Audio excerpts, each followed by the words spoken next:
Meilleurs vœux pour 2025. Meilleurs vœux, mais quels vœux, hein? Parce que on va essayer de pas tout revivre 2024 parce qu'il y a quand même eu des événements un petit peu pénibles. Alors en début d'année, on se souvient, janvier, adoption de la loi immigration. Comme moment pénible, on peut pas faire beaucoup mieux. Et puis ensuite derrière, on a eu la campagne des élections européennes et c'était Bardella, matin, midi et soir. On a voulu nous gaver comme des oies. Alors la bonne nouvelle quand même là-dedans, c'est qu'il y a eu une déculottée de la Macronie qui a fait à peine 15%.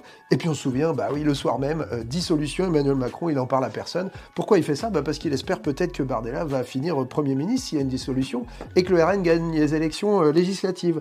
Eh ben, pas de bol, vous vous êtes mobilisés, et résultat, eh bien Bardella, il était dans les choux, le RN avec lui, et c'est le nouveau Front Populaire qui a fini la première force politique à l'Assemblée nationale. Mais pas de bol, derrière Macron, il dit, pendant l'été, tiens, si on faisait un couvre-feu politique, si on mettait la démocratie entre parenthèses, parce que, rendez-vous compte, il y a les JO.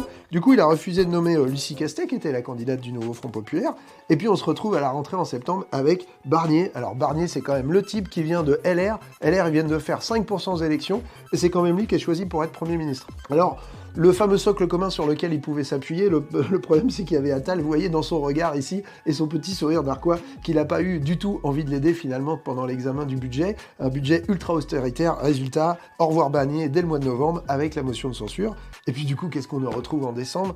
C'est qui lui? Attends, c'est qui? Ah mais c'est le maire de Pau, qui s'est craché en direct pendant les QAG.